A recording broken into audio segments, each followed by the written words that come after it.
Hak demokrasi rakyat itu adalah hidup, dikasih lapangan kerja. Jangan tahu-tahu dikasih kartu terus baris-baris di depan kantor pos. Itu bukan hak demokrasi. Mereka jadi pengemis, padahal mereka yang bayar kalian.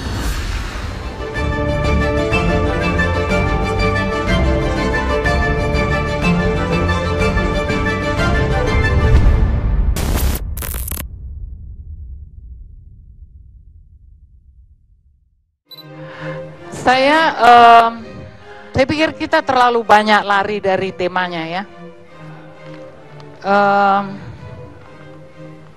Kemarin saya nonton sebuah film judulnya 2014.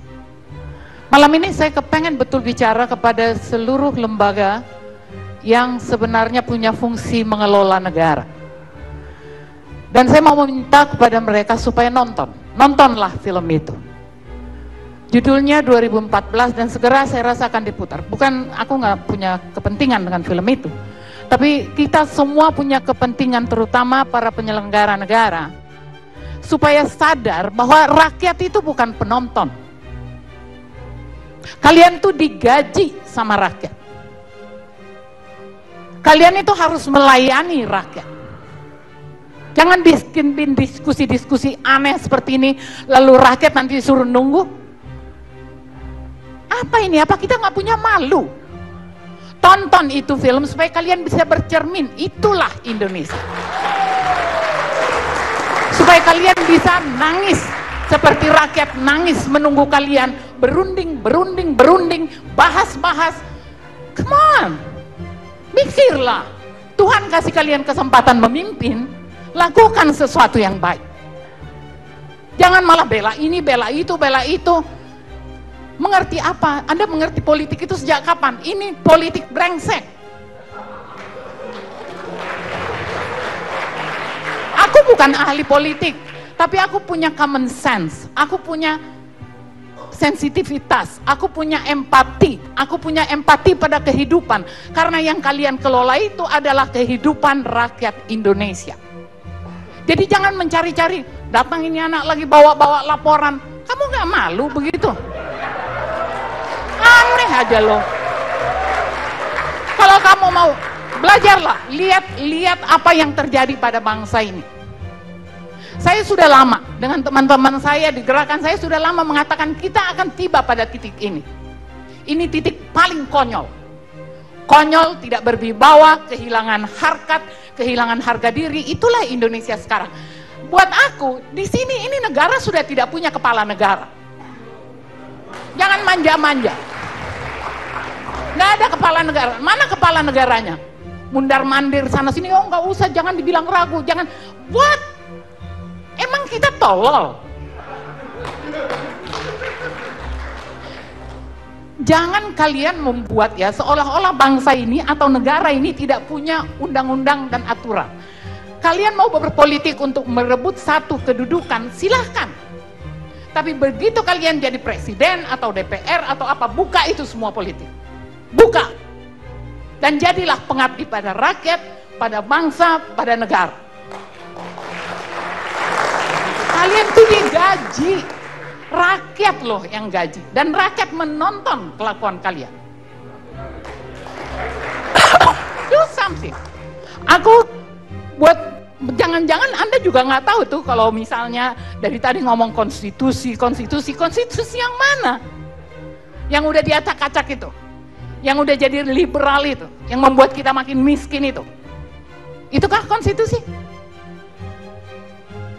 Kalau nggak ada gerakan yang kuat dan keras ya, terutama kepada DPR, jangan main-main.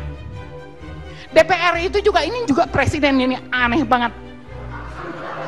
Ya, DPR itu kontrol, bukan musuh.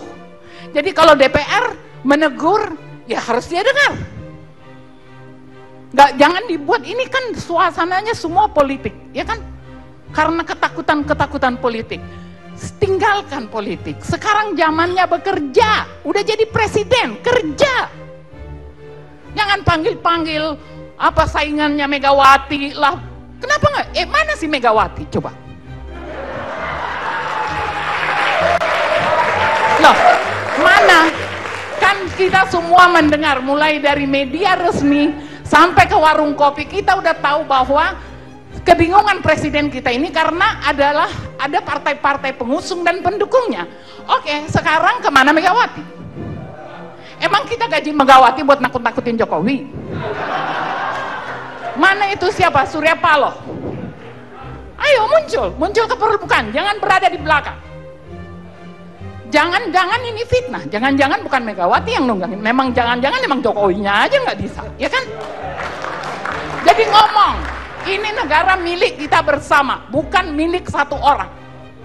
Jangan ada yang merasa dirinya berhak mengatur-ngatur presiden yang udah ditetapkan. Gue suka atau tidak suka dia presiden. Jangan diganggu-ganggu. Suruh dia membuktikan dia mampu atau tidak. Kalau hari ini menurut saya kita tidak punya kepala negara. Nah, apakah kepala negara ini karena dia tidak mampu atau dibuat tidak mampu oleh penunggang-penunggangnya? Aku nggak ngerti. Tapi yang pasti ini negara dalam bahaya. Kalau ini terus-menerus seperti ini, bangsa ini dalam bahaya. Mau sampai kapan? Setiap detik yang kita tinggalkan itu ada nilai rupiahnya. Kalian kan ada ahli ekonomi, ahli berhitung. Aku aja cuman seniman, aku bisa mengerti apa yang tidak bergerak. Ya kan? Jadi kalau buat saya, memang ini adalah momentum. Kita harus pakai momentum ini untuk mengubah cara kita melihat bangsa ini dan menghargai bangsa ini. Buat aku nggak penting kok pra-peradilan. Si BG sendiri ngomong kok. Dia ngomong apa tuh? Pokoknya kalau saya nggak dilantik, saya akan bongkar kecurangan pemilu. Apa nih? Ya artinya secara kualitas manusia ini nggak benar. Saya kira dia nggak ada ngomong gitu. Dia ngomong di media. Ya, di media. Ngomong. Ya, dia waktu apa? Waktu dari sekretaris presiden kepresidenan mengatakan supaya mundur, dia bilang kalau saya nggak dilantik, saya akan bongkar. Nah, maksud saya ini secara kualitas saja udah nggak benar. Padahal dia bagian dari pilpres, ya kan? Jadi kalau betul ada kecurangan, dia juga bagian dari situ. Giliran kebutuhannya tidak mau dicopot, terus dia ngancam. Sebenarnya Tuhan lagi bekerja. Tidak perlu pra-peradilan. Mulutnya sendiri membuka bahwa dia tidak layak jadi Kapolri. Mulutnya sendiri. Jadi kalau aku mungkin ini mau saya tutup aja daripada saya agak stres nih gue. Tadi aku udah panggil Megawati ya, udah. Oke, jadi kalau saya sih menghimbau ya, kembali ke film tadi, tolong ditonton supaya kita melihat bagaimana buruknya bangsa ini. Dan itu hasil kita. Setelah reformasi apa sih yang didapat oleh rakyat? Jangan ngomonglah tentang pemilihan apa tuh namanya? One vote apa itu sebagai sebuah kebanggaan kemajuan, enggak. Hak demokrasi rakyat itu adalah hidup, dikasih lapangan kerja. Jangan tahu-tahu dikasih kartu terus baris-baris di depan kantor pos, itu bukan hak demokrasi. Mereka jadi pengemis, padahal mereka yang bayar kalian.